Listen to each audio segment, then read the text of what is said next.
9వ తారీఖు నుంచి రాష్ట్ర ప్రభుత్వం చేపట్టిన మహాలక్ష్మి ఉచిత ప్రయాణం మహిళలకి, ఆడపిల్లలకి, అదేవిధంగా థర్డ్ జెండర్కి టీఎస్ఆర్టీసీ యాజమాన్యం చాలా సక్సెస్ఫుల్గా ఇంప్లిమెంట్ చేయడం జరుగుతుంది. చాలా చోట్ల అనూహ్య స్పందన వచ్చింది. రికార్డ్ స్థాయిలో ప్రయాణికులు మా బస్సులో ప్రయాణం చేయడం జరుగుతుంది. బట్ ఈ ఒక పథకం ఇంప్లిమెంట్ చేయడంలో యాజమాన్యానికి, ముఖ్యంగా మన సిబ్బంది కూడా కొన్ని సమస్యలు తెలియెత్తుతున్నావు.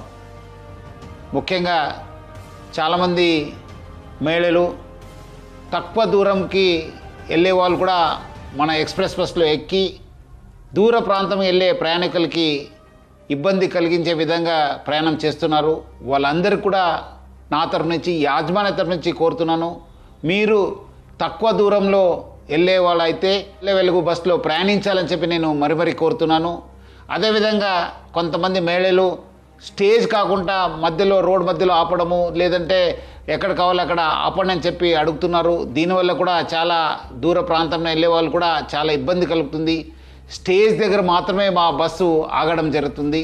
సో ముఖ్యంగా దీనివల్ల కూడా దూర ప్రాంతంలో వెళ్ళే వాళ్ళు, వేరే ప్రయాణికులు కూడా మేలు జరుగుతుంది. మన కండక్టర్స్కి, డ్రైవర్స్ కూడా బాగా జరుగుతుంది. లేదంటే కొన్ని చోట్ల మనకు చాలా ఇబ్బంది కలుగుతుంది. మన కండక్టర్స్ కూడా చాలా ఇబ్బంది పడుతున్నారు. ప్రజలు బాగా సహకరించారు. వాళ్ళందరూ కూడా నా తరఫు నుంచి, యాజమాన్య తరఫు కూడా ధన్యవాదాలు తెలుపుతున్నాను.